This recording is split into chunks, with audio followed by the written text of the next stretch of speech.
Speaker साहिबा जी thank you speaker साहिबा। मैं थोड़ा सा टाइम लूँगी, ज़्यादा डिटेल में नहीं जाना चाहूँगी कि जिस इशू पे मैं बात करना चाहती हूँ वो स्पेसिफिकली कोविड से और तालीम के हवाले से है।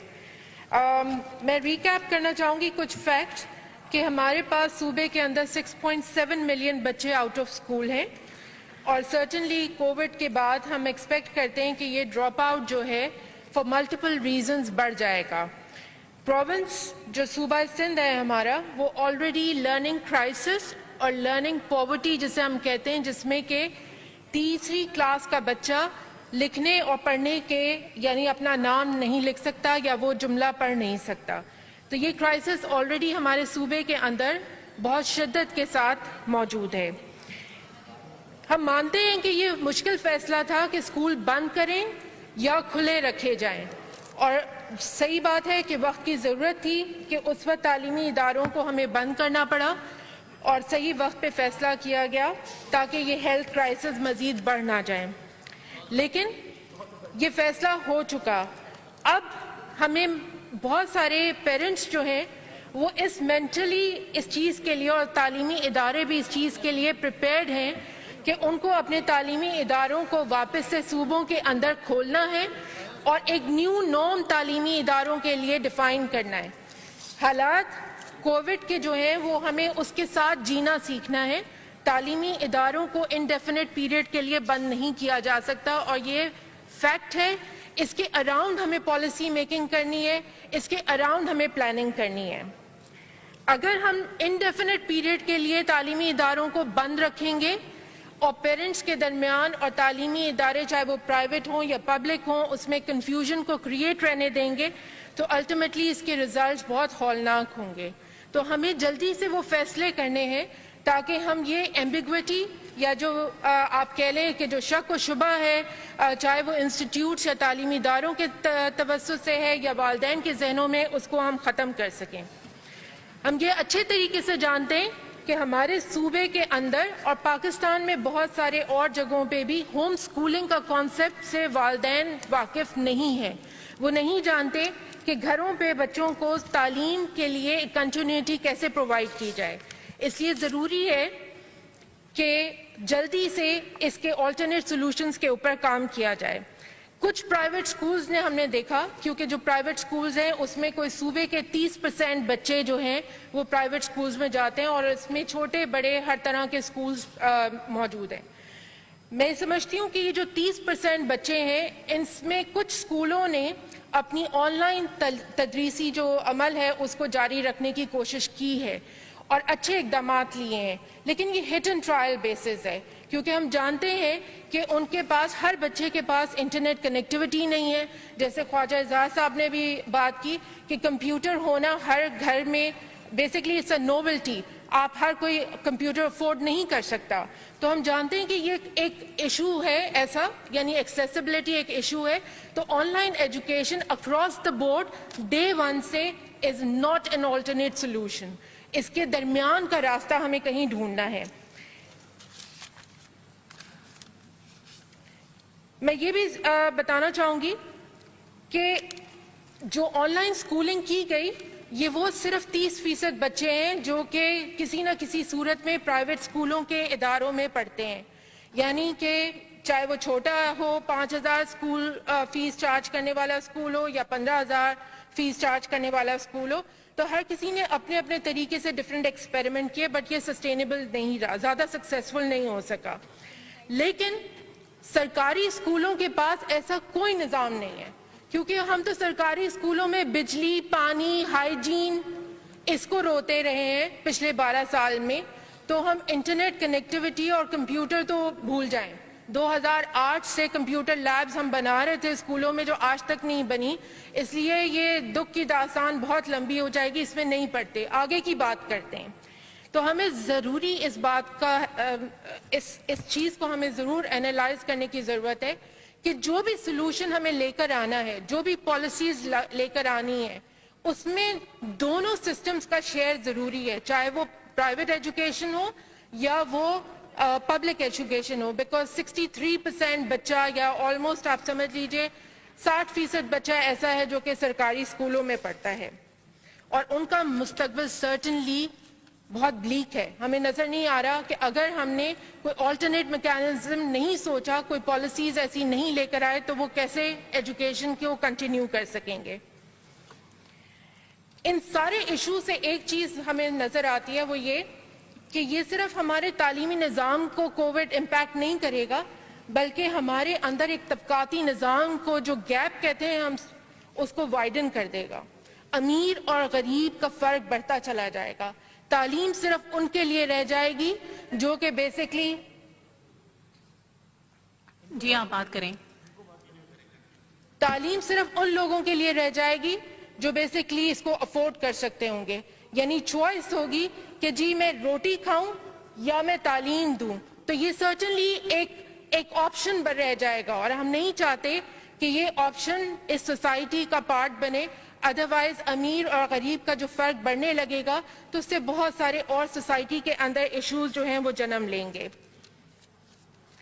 मैं ये भी समझती हूँ कि अगर हमने पब्लिक स्कूल्स को जल्दी से नहीं खोला, यानी गवर्नमेंट के स्कूल्स को, तालीम को बहाल नहीं किया, तो हमारे माशरे के अंदर child abuse, child labour, child marriages जैसे इश्यूज जो हैं वो और ज़्यादा इंट्रेंच कर जाएंगे। हम पिछले इश्यूज को अभी नहीं डील कर पाए, तो ये वाला जो इम्पैक्ट है कोविड का, ये जो से आप कह लें पोस्ट कोविड जो हमारे पास क्राइसिस आएगा, उसके अंदर ना सिर्फ तालीम हिट करेगी, बल्कि हमारे पास बच्चों के हवाले से जितने इश्यूज हैं वो बहुत ज़्यादा हमें वो केसेस रिपोर्ट होने लगेंगे। ड्रॉप आउट या आप कह लीजिए लोअर इनकम तबके के अंदर हम देखेंगे कि ड्रॉप आउट का रेशो बढ़ने लग जाएगा, क्योंकि उनके पास चॉइस होगी कि आज का खाना खाया जाए या बच्चे को स्कूल भेजा जाए, चाहे वो अपने बच्चे को पास्ट में 500 रुपए वाले प्राइवेट स्कूल में ही क्यों नहीं तालीम दिलाते हों। इसलिए मेरे ख्याल से मैं क्योंकि स्टीयरिंग कमेटी में भी हूँ, उसमें कुछ अच्छे फैसले भी किए गए और वो हमने ये किया कि हमने जो ट्रांसफ़र की या प्रमोशन की पॉलिसीज़ हैं उसको जल्दी से उसके ऊपर फैसला किया और वो बहुत अच्छा इकदाम है, क्योंकि उससे एक क्लैरिटी आ गई निज़ाम के अंदर कि 9th और 10th के बच्चे और 11th और 12th के बच्चे किस तरीके से, किस निज़ाम और असेसमेंट के थ्रू वो आगे प्रमोट किए जाएंगे। लेकिन मैं ये भी समझती हूँ कि इसके साथ साथ हमें अर्ली चाइल्डहुड से लेके 8वीं जमात तक के लिए भी यही पॉलिसी क्विकली लेकर आनी है, इसको मजीद डिले नहीं करना। सबसे इम्पोर्टेंट बात, और जो मेरी रिक्वेस्ट है एजुकेशन मिनिस्टर से भी, और हम साथ बैठ के बहुत सारे फैसले करते हैं, ये इम्पोर्टेंट बात यह है कि हमें एक पॉलिसी रिफॉर्म की सूरत में नहीं बल्कि स्कूल खोलने के लिए लेकर आनी है कि स्कूल खोलने के साथ साथ हमें वो क्या SOPs है जो हमें प्राइवेट स्कूल्स को भी देने और पब्लिक एजुकेशन सिस्टम को भी देने। हमारे पास बहुत बड़ा चैलेंज है क्योंकि 60% बच्चा पब्लिक एजुकेशन सिस्टम के अंदर जाता है जहाँ पे टॉयलेट्स नहीं है, जहाँ पे पानी नहीं है और जहाँ पे बच्चों की सफाई को मेंटेन करना बहुत बड़ा चैलेंज होगा। इसलिए ज़रूरी है कि आज फैसला कर लें कि कौन सी डेट को आपने स्कूल के तालीमी निज़ाम या इदारों को खोलना है, ताकि आप भी अपने पब्लिक एजुकेशन सिस्टम को तैयार कर सकें खोलने के लिए, और इसी तरीके से प्राइवेट स्कूल्स भी जो हैं वो फैसला कर सकें कि वो कौन से SOPs हैं जो उनको अडॉप्ट करने हैं।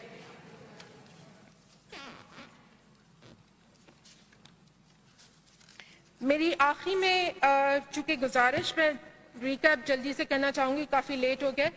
बजट आने वाला है, मैं चाहती हूँ कि चीफ मिनिस्टर साहब इस दफ़ा थोड़ा सा कॉपी पेस्ट से हट के बजट को देखें, because education brick and mortar के ऊपर आगे नहीं चल सकेगा।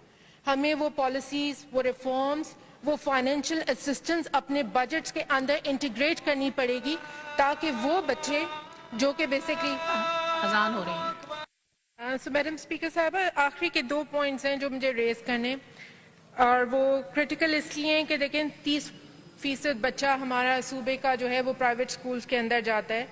प्राइवेट स्कूल्स एक बहुत ही क्राइसिस वाले टाइम से गुजर रहे हैं। बहुत सारे से ऐसे स्कूल हैं, 99% आप कह सकते हैं कि ऐसे स्कूल्स हैं जो कि बेसिकली रेंटल स्पेस में ऑपरेट कर रहे हैं।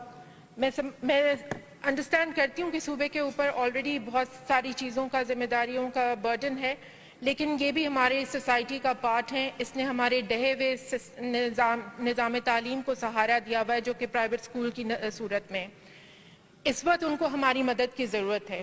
بجٹ آنے جا رہا ہے. میں ریکویسٹ کروں گی سی ایم صاحب سے اور ایجوکیشن منسٹر سے کہ اس سسٹم کو جس نے آپ کو کئی سالوں تک سپورٹ کیا ہے پرائیویٹ اسکولز کی صورت کے اندر اور آپ کے لٹریسی پوائنٹس کے اندر ہمیشہ اپنا کنٹریبیوشن دیا ہے, اس کو سہارا دینے کے لیے ضرور کوئی نہ کوئی چیز فائنینشیل اسسٹنس کی صورت میں پلان کریے تاکہ کوئی بچہ ایسا نہ ہو جو کہ یہ اس لیے تعلیم چھوڑ دے کہ وہ فیس نہیں دے سکا. کوئی بچہ ایسا نہ ہو جو کہ بیسکلی اس لیے اسکول جانا چھوڑ دے یا والدین اس کو گھر بٹھا لیں کہ وہ افورڈ نہیں کر سکتا. کوئی ٹیچر پرائیویٹ اسکول کی ایسی نہ ہو جو کہ بیسکلی اس لیے جاب سے نکال دی جائے کیونکہ والدین فیس نہیں دینا چاہتے اس حالات میں اور اسکولز اپنے آپ کو آپریٹ نہیں کر سکتے بغیر فیس سسٹم کے, کیونکہ صرف 1% ہی ایسے اسکول ہیں جو کہ اپنے اسپیس میں آپریٹ کر رہے ہیں. تو یہ ایک سوشل ایشو ہے. آپ کا ٹائم اوور ہو گیا ہے. جی, میں آخری پوائنٹ صرف کہنا چاہوں گی کہ بہت سارے بچے یونیورسٹیز کے اندر پڑھ رہے ہیں اور ان کے پاس یہ سوالیہ نشان ہے کہ وہ آگے اپنی تعلیم کیسے جاری رکھیں گے. تو اس دفعہ کا جو بجٹ ہے ایجوکیشن کا, اس میں ضرور ہوپ کرتی ہوں کہ اس طرح کا ماڈل ڈیوائز کیا جائے گا جس کے اندر فائنینشیل ایڈ یا اسسٹنس کو, چاہے وہ انسٹیٹیوٹس کی ہو یا بچوں کے لیے ہو, اس کو ضرور انٹیگریٹ کیا جائے. لاسٹ چیز میں آپ سے بولوں گی میڈم صاحبہ, 18 لوگ ایک مہینے کے اندر کولی قبیلے کے تھرپارکر میں خودکشی کر لی گئی ہے مئی کے مہینے میں. یہ وہی ٹائم تھا جو کہ بیسکلی کووڈ کے بعد کا ٹائم ہے. میری ریکویسٹ ہے سی ایم صاحب سے کہ پلیز اس کو پرائرٹی کے اوپر انویسٹیگیشن کرنے کی ضرورت ہے کیونکہ یہ ایک ہی قبیلے کے اندر 18 کیسز آئے ہیں. ہمیں ضرور انڈرسٹینڈ کرنا ہے کہ اس کا کیا ایشو ہے. لاسٹ پوائنٹ, میری جو کولیگ نے یہ کہا کہ شاید وہ پرومپٹ کر رہی تھی جب میں بات کر رہی تھی کہ میں ٹاپک سے ہٹ رہی ہوں. میں صرف اتنا بتانا چاہوں گی کہ آپ کے پاس اتنے قابل سارے لوگ ہیں جو کہ کووڈ کے حوالے سے ہر چیز کو اینالائز کریں. آپ کا ٹریجری بینچ پہ بیٹھ کے یہ بات کرنا کہ تعلیم کووڈ سے علیحدہ نہیں ہے, تعلیم is part of our social impact, تو اس لیے یہ الگ چیز نہیں ہے.